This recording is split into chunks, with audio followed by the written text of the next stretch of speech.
সুন্দরবনের অনেক কাছাকাছি একটা বাজার, এটার নাম হচ্ছে বাজুয়া বাজার, চড়ারবাদ, দাকোটো, খুলনা। এই অঞ্চলের লোকদের একটু মানে আলাপ ডালে ডাকা হয় দক্ষিণে বলে, which is offensive, derivative term, কিন্তু এটা বাংলাদেশের দক্ষিণ পশ্চিমাঞ্চলের একটা জায়গা, খুলনা জেলারও দক্ষিণে। বাজেটটা আনএক্সপেক্টেডলি বড়, আমার ধারণা 1.5, 2 কি 2.5 কিলোমিটার হতে পারে।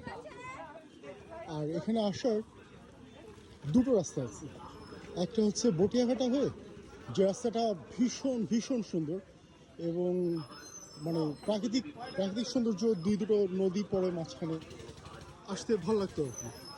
কিন্তু আমাদের মধ্যে রোমান্টিসিজম অনেক কম।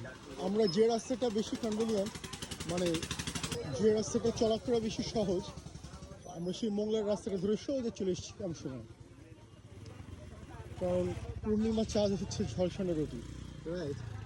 হ্যাঁ হ্যাঁ, এই বাজারে আসার পিছনে আমাদের গোপন বাসনা এই ছিল যেখান থেকে হরিণের মাংস কিনে নিয়ে যেতে হবে। কারণ আমরা কোনো একটা ব্লগারের একটা ভিডিওতে জানতে পেরেছিলাম যে এখানে হরিণের মাংস বিক্রি হয়, কালো হরিণের মাংস, শুনে আমরা দৌড়ে এসেছি। কিন্তু আসার পর আমরা দুটো জিনিস অনুধাবন করলাম। এক, সুন্দরবনে তো কালো হরিণ হয় না, সুন্দরবনে হয় চিত্রা হরিণ। দ্বিতীয়ত, এখানে সবাই শুনে এরাই অবাক হয়ে গেছে, হরিণের মাংস এখানে ওই জানি না তো। সো আমাদেরকে একটা ব্লাফ দেওয়া হচ্ছে। বাজারটা আহামরি কিছুই না, অনেক বড় তো, ঠিক আছে, কিন্তু এখানে যা পাওয়া যায় আমাদের খুলনা জোড়াখাল বাজারে বোধহয় তাই পাওয়া যায়।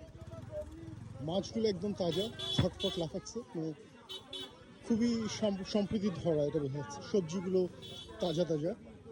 এই কি হয়, কি জিনিস এগুলো, কি জিনিস?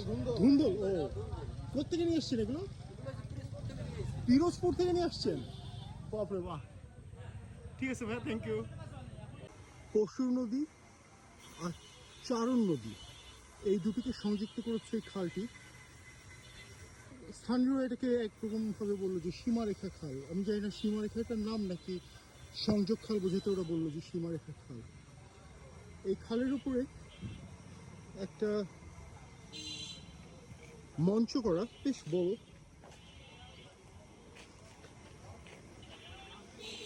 জানা গেল কলরোয়ার এমপি ছিলেন ঝর্ণা দিদি, উনি এই মঞ্চটা বানিয়েছেন। কারণ এখান থেকে প্রতি বছর নৌকা বাইচ হয়, অনেক বড় নৌকা বাইচের আয়োজন করা হতো। 5ই আগস্টের পর সেগুলো বন্ধ হয়ে গেছে, কিন্তু মঞ্চটা এখনো রয়ে গেছে।